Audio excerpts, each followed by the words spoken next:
بسم اللہ الرحمن الرحیم۔ عذاب قبر کا بیان۔ سوال: قبر کا عذاب کن لوگوں کے لیے ہے؟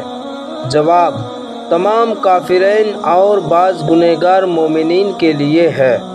سوال: کیا پھر مومن عاصی سے عذاب قبر اٹھا لیا جاتا ہے؟ جواب: بعض سے نہیں اٹھایا جاتا اور بعض سے ان کی مشیت کے مطابق عذاب ہونے کے بعد اٹھا لیا جاتا ہے، اور بعض سے مقررہ عذاب سے پہلے ہی کسی کی دعا یا ایصال ثواب یا صدقہ جاریہ وغیرہ کی وجہ سے اٹھا لیا جاتا ہے۔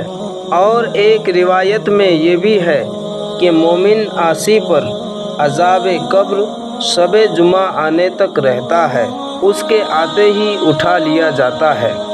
سوال: وہ کون سا دن یا کون سا مہینہ ہے جس میں مرنے سے گنہگار بندہ بھی عذاب قبر سے محفوظ رہتا ہے؟ جواب: جمعہ یا شب جمعہ یا رمضان شریف کا مہینہ ہے، جس میں اگر کوئی مسلمان مر جائے تو وہ سوالات نکیرین اور عذاب قبر سے محفوظ رہتا ہے۔ سوال: تو کیا پھر مومن عاصی پر جمعہ یا شب جمعہ یا رمضان گزرنے کے بعد عذاب قبر لوٹ جاتا ہے؟ جواب: نہیں لوٹتا اور نہ قیامت تک لوٹے گا۔ انشاءاللہ تعالی اللہ کی رحمت سے یہی امید ہے۔ سوال: کیا کسی دن کافر سے بھی عذاب قبر اٹھا لیا جاتا ہے؟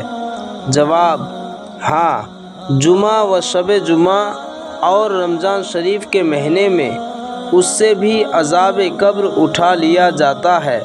یہ صدقہ نبی صلی اللہ علیہ وسلم کا۔ پھر جمعہ و شب جمعہ یا رمضان گزرنے کے بعد دوبارہ عذاب اس پر لوٹ جاتا ہے۔ پیارے دوستو، اگر ویڈیو پسند آئے تو لائک کریں اور چینل کو سبسکرائب کریں تاکہ اسی طرح اسلامک ویڈیو سب سے پہلے آپ تک پہنچ سکیں۔